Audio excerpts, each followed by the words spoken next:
निश्चित साहेब, तुम्ही आमच्या सहवेदना दाखवल्या, आमच्याजवळ उभे राहिले, त्याबद्दल निश्चित प्रकारे आम्ही थोडंसं आभार व्यक्त करू.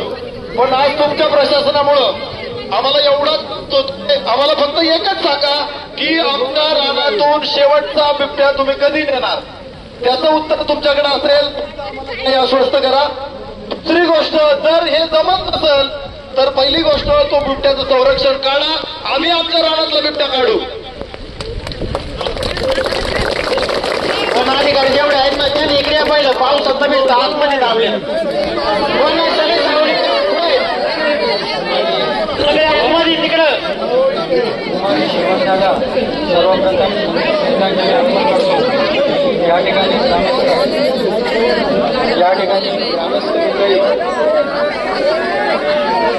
हे बघा, काळे साहेब आपल्याला संबोधित करताय, सगळ्यांनी शांत ऐका. फॉरेस्टचं काय म्हणतंय ते सगळ्यांनी शांत ऐका. या ठिकाणी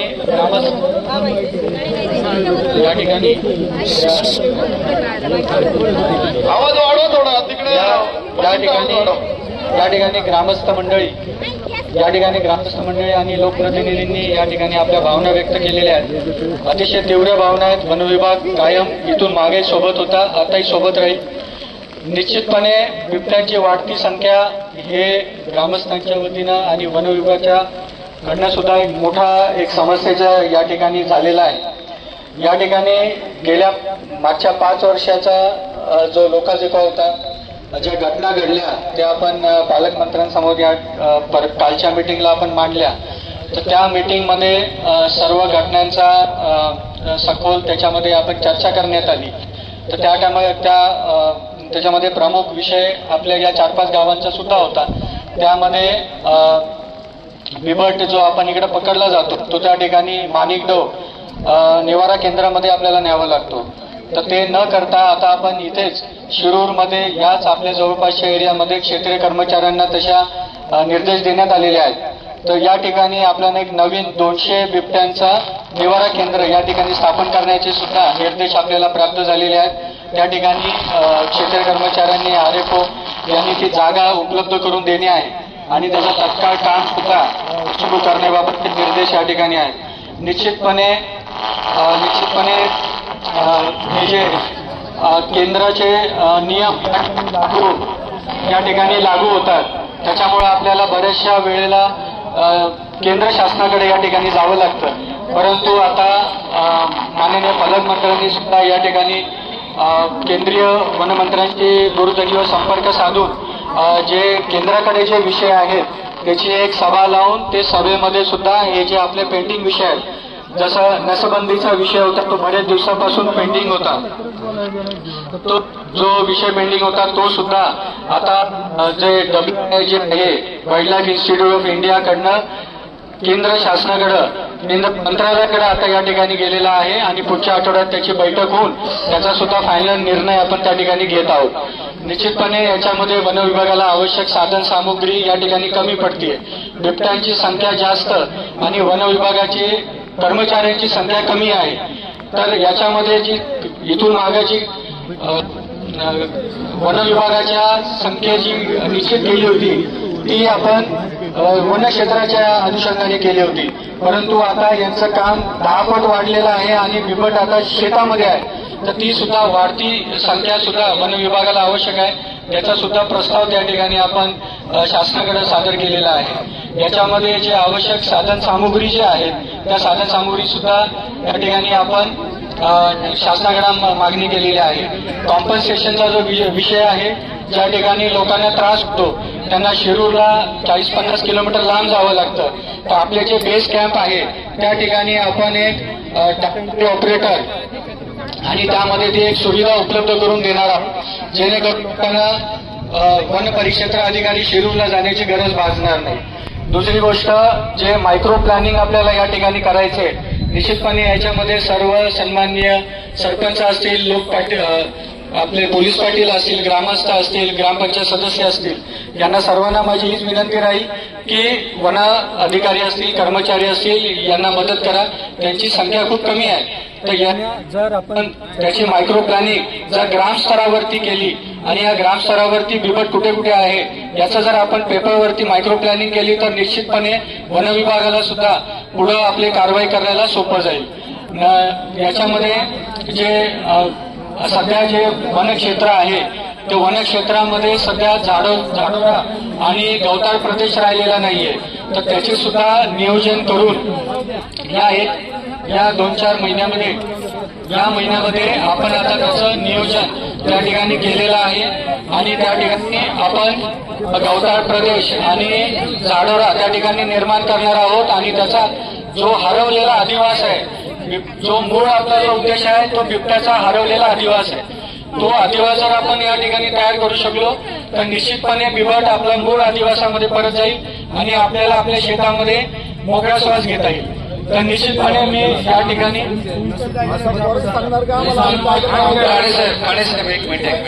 एक मिनिट तुम्ही एवढं शासकीय सगळी तुमची माहिती सांगितली, मायक्रो प्लॅनिंग केलं पाहिजे, पोलीस पाटलांनी केलं पाहिजे, सरपंचांनी केलं पाहिजे. स्थानिक लोक फॉरेनच्या परवानगीशिवाय काही करू शकत नाही. 2 वर्षापूर्वी माननीय पालकमंत्री अजितदादा पवार यांनी पिंजऱ्यासाठी 10 कोटी रुपये देतो अशी घोषणा केलेली होती. ते तुम्ही आणले का? तुम्हाला पैसे जमा झाले का ते लोकांना सांगा. या ठिकाणी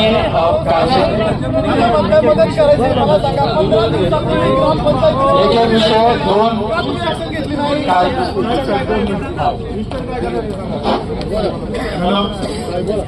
आता साहेब मला तुमच्या फॉरेस्टच्या कामावर प्रश्नचिन्ह मला तो उपस्थित करायचं. तुम्ही एवढे मुद्दे सांगितले, तुम्ही बाकी सगळ्यांना कामाला लावताय. आता इथं तुम्ही तुमची सगळ्या कर्मचाऱ्यांची परीक्षा घ्या.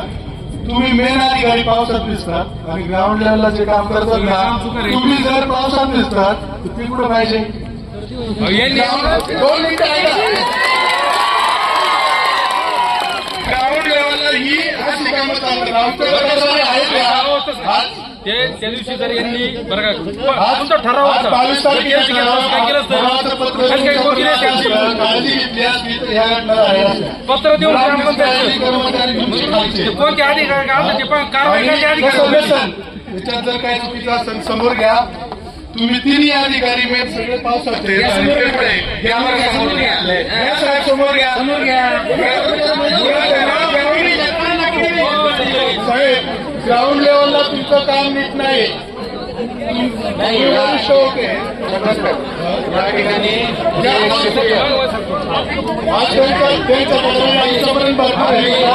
बरोबर आहे, ग्रामस्थांच्या ज्या तक्रारी आहेत त्या निश्चितपणे वन विभागाने सिरियसली घेतल्या पाहिजेत आणि ग्रामस्तरावरचे जे विषय आहेत ते ग्रामस्तरावरतीच त्या ठिकाणी त्याचा निपटारा केला असला पाहिजे, कारण हा विषय अतिशय नाजूक आहे आणि या ठिकाणी त्याचे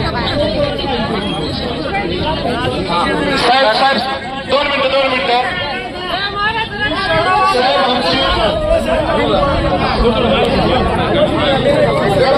खाली बसून घ्या.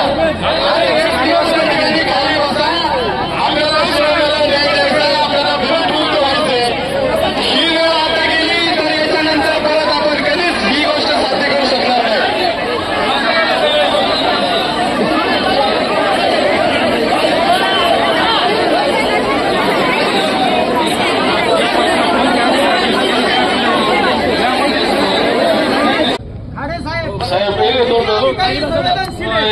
सगळे अधिकारी इथं आहे ना, एका लागीत उभे करा. आता आम्हाला लोकांना कळलं का कोणते किती अधिकारी कोणता संवेदनशील आहे. इथं सगळी लोक साहेब तुम्ही उत्तर देता असताना या ठिकाणी तुम्ही जंगलं वाढू, उद्या नसबंदीची परवानगी आणू, या सगळे विषय या ठिकाणी ठीक जरी असले तर इन्स्टंटमध्ये म्हणजे आता तुम्ही काय कारवाई करणार आहात? ही जी 100, 200, 500 जी बिबटे या ठिकाणी तयार झालेत त्यांना तुम्ही कधी कसा प्रतिबिंब करणार आहे? इथून पुढे जो हल्ला माणसावर होऊ नये याच्यासाठी तुमच्या काय उपाययोजना आहेत याचं नियोजन तुम्ही त्या ठिकाणी केलं पाहिजे. तुम्ही उद्या जंगल वाढवणार, उद्या नसबंदी करणार, हा वर्तमान काळ आहे, भविष्य काळ आहे, पण वर्तमान काळामध्ये तुम्ही आज काय करणार आहे याचं उत्तर या ठिकाणी तुम्ही दिलं पाहिजे. वर्तमान काळामध्ये वनतारा जी एक संस्था आहे त्या संस्थेला आपण या ठिकाणी 50 बिबट जी आपली आता माणिकगावची जी कॅपॅसिटी आहे ती सध्या 50ची आहे. त्या ठिकाणी आपल्याकडे 54 बिबट त्या ठिकाणी सध्या स्थितीमध्ये पकडलेले बिबट सगळे मिळून सध्या 54 बिबट त्या ठिकाणी आहेत. तर त्यापैकी 50 बिबट आपण वन ताऱ्याला पाठवण्याची कारवाई ऑलरेडी सुरू केलेली आहे. जर वन ताऱ्याला जर आपली एक 50 बिबटची जर संख्या कमी झाली तर त्या ठिकाणी सध्याच्या अस्तित्वात असलेल्या या पंचकृषीमधील सर्व पकडलेले बिबट हे तात्काळ आपण त्या ठिकाणी ठेवू शकतो. वन विभागापुढे हा प्रश्न नेहमी उपस्थित होतो की पकडलेले बिबट ठेवायचे कुठं, कारण त्याचं आश्रयस्थान ठेवण्यासाठी आपल्याकडे जागा नसते. आपल्याकडे जी जागा आहे ती एकाच ठिकाणी माणिकगाव या ठिकाणी आहे. तर माणिकगावची जी आपली कॅपॅसिटी सध्याची आहे ती 50 आहे. फेज 1 मध्ये ती कॅपॅसिटी 125ची आपली या गेल्या 2 महिन्यामध्ये पूर्ण होणार आहे. आणि त्या ठिकाणी पकडलेले बिबटे त्या ठिकाणी आपण आता स्थलांतर करणार आहोत. पुढचा एक प्रश्न असा होता की पकडलेले बिबटे इतरत्र सोडले जातात. त्या ठिकाणी आता क्षेत्रीय स्तरावरती क्षेत्रीय स्तरावरती असे निर्देश देण्यात आलेले आहेत की पकडलेले बिबटे कुठेही इतरत्र सोडायचे नाही. ते पूर्णतः माणिकगाव बिबट निवारा केंद्रामध्येच जातील. मागणी आहे माणिकगावची कॅपॅसिटी किंवा 200 तुम्ही सांगितलं ना 2000 करा, नाहीतर पुढच्या 10 वर्षामध्ये इथं माणसं बघायला राहणार नाही. अगदी बरोबर आहे. त्याची जी कॅपॅसिटी सध्याची 125चीच आहे, परंतु ती वाढवण्याची आपली प्रक्रिया सुरू केलेली आहे ऑलरेडी. कारण ऑलरेडी आपल्याकडे 2000 आहे आणि सध्या स्थितीमध्ये एक मिनिट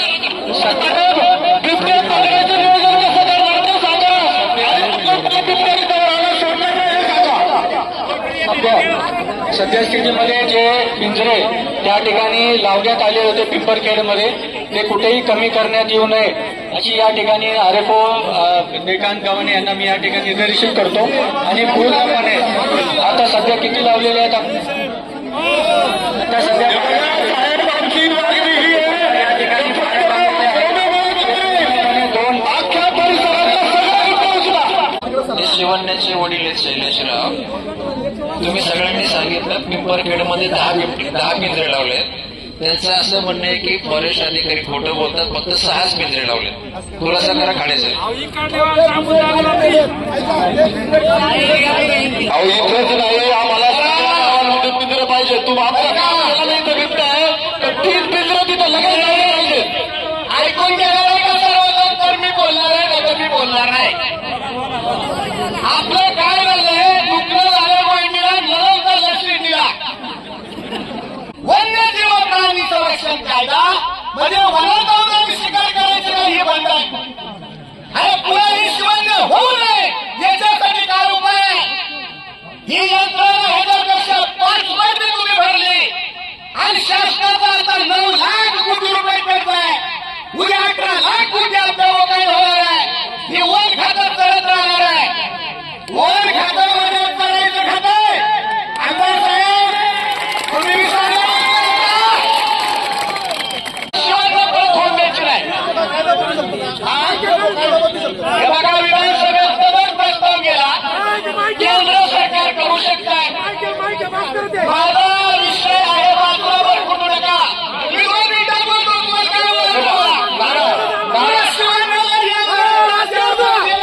तालुक्यात झाली तर वन खात्याचं साहेब पुढे अरे साहेब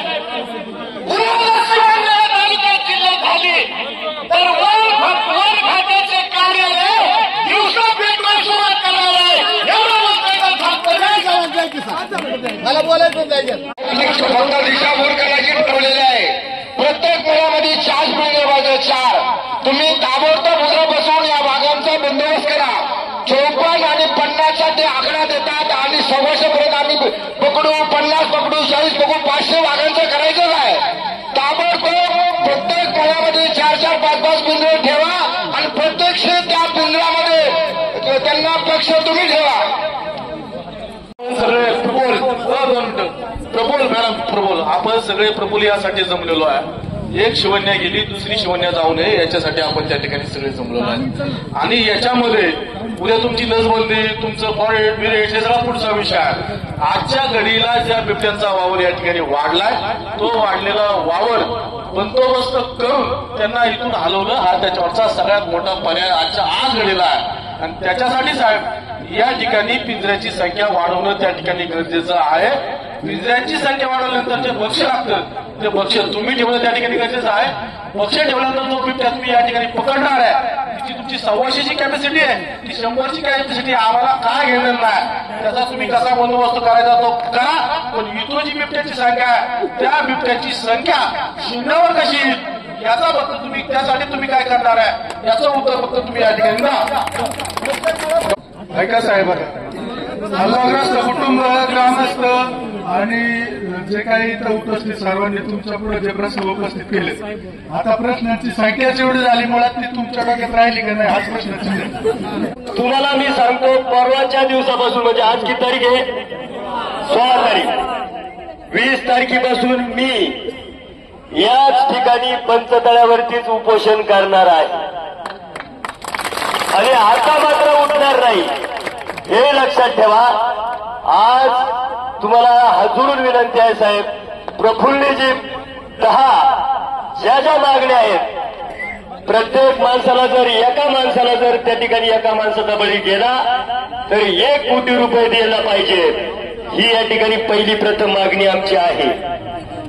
यामध्ये ग्रामस्थांनी ज्या मागण्या या ठिकाणी केलेल्या आहेत त्या मागण्या निश्चितपणे सकारात्मकपणे त्याचा अभ्यास केला जाईल आणि ते जेवढ्या गोष्टी वन विभागाच्या अखत्यारीत येतात त्या निश्चितपणे तत्काळ करण्यात येतील. ज्या केंद्रीय किंवा राज्य शासनाच्या स्तरावरती आहे ते पॉझिटिव्हली वर पाठवण्यात येतील. दुसरा विषय जो आहे पिंजऱ्यांचा, तर सद्यस्थितीमध्ये शिरूर वन परिक्षेत्रामध्ये 35 पिंजरे आहेत, ते पूर्ण पिंजरे या ठिकाणी लावण्याबाबतचे आता निर्देश या ठिकाणी मी देतो. आणि याच्यामध्ये ज्या ठिकाणी पिंजरे लावायचे आहेत त्याची जी लोकेशन आहे ती लोकेशन संबंधित सामान्य सरपंच असतील, पोलीस पाटील असतील यांच्याकडनंच घेऊन ते पिंजरे लावण्यात येतील. त्याच्यामध्ये जो सावज लावण्यात आहे ते सुद्धा वन विभागाने तत्काळ या ठिकाणी लावण्यात यावं. पक्ष निश्चितपणे वन विभागच देणार. याच्यामध्ये कुठल्याही शेतकऱ्यांकडून कुठलाही पक्ष या ठिकाणी मागण्या येऊ नये आणि पक्ष हे पूर्णपणे वन विभागाने देऊन या ठिकाणी हे पूर्ण याची मागणी करतात.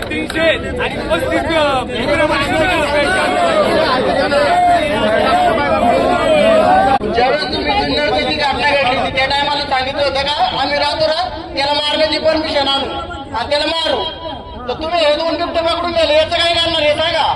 याबाबत मारण्याचीच शिफारस आपण केंद्र शासनाकडे म्हणजे नागपूरच्या वन विभागाकडे केलेली आहे. त्याच्यानंतर 2 बिबट त्या ठिकाणी पकडण्यात आले होते, त्यामुळे त्याची अजून परमिशन घेणे. तुम्ही नोकऱ्यावर खात्यात करता, इथं ग्राउंड लेवलला कोणीतरी राऊंड मारा, तुम्ही सिमेंटच्या जंगलात नका राहू, इथं प्रॉपर जंगलात येऊन इथं काय परिस्थिती ही पाहिजे. ज्या वेळेला तुम्ही सांगता 2 बिबटे मारण्याची आम्ही परवानगी मागतोय, परंतु 2003 साली पहिली जुन्नर तालुक्यात मंगरुळ या ठिकाणी घटना घडली होती. लांबकड्यांचा 6 वर्षाचा मुलगा खाल्ला होता. त्यावेळेला आमच्या गावात मिलिटरी येऊन बसली होती. आम्ही 20 दिवस त्यांना बाटली घातल्या, तुमच्या समोरून वाट जातोय, तुम्ही मारत नाही, आम्हाला लेखी आश्वासन द्या. त्यावेळेला आम्ही त्या मागण्या तुमच्या खरंच मान्य आहेत असे आम्ही समजू. आणि दुसरी गोष्ट राहिली, आता इथून पुढे आम्ही रस्ता बंद नाही करणार. शिरूर तालुक्यामध्ये असतील 500 गावात तुम्ही सांगताय 35 पिंजरे, मळ्यात 15-15 वाघ आहेत आणि त्यांच्या पाठीमागे प्रत्येक जोडी मागे 4-4 किल्ले. आणि तुम्ही सांगताय आम्ही मागण्या अजिबात नाही. तुम्ही हो सर, मी 2 मिनिटं बोलू द्या मला, 2 मिनिटं. तुम्ही जे सांगता ना केंद्र शासनाच्या परवानगीने हे होईल, आम्ही खासदार निवडून दिले, ते काय करतात? अजिबात सुद्धा कोणताच प्रतिनिधी या ठिकाणी आलाय नाही पाहिजे, येऊ नाही दिलं नाही पाहिजे. ज्या वेळेला बिबट्या पकडला जाईल एक बिबट संघर्ष समिती तयार करा. त्या प्रत्येक गावातून 2 जण त्या समितीवरती घ्या. ज्या वेळेला बिबट्या पकडला जाईल तो त्या समितीच्या सदस्यांच्या नुसार त्या ठिकाणी माणिकडोह मध्ये सोडण्यात यावा अशी माझी विनंती आहे. चांडगावामध्ये जवळजवळ 25-50 लाख रुपये खर्च करून शासनाने तिथं कार्यालय बांधले, परंतु तुमचा तिथे कर्मचारी निवासी का राहत नाही याचा उत्तर तुम्हाला आम्ही आता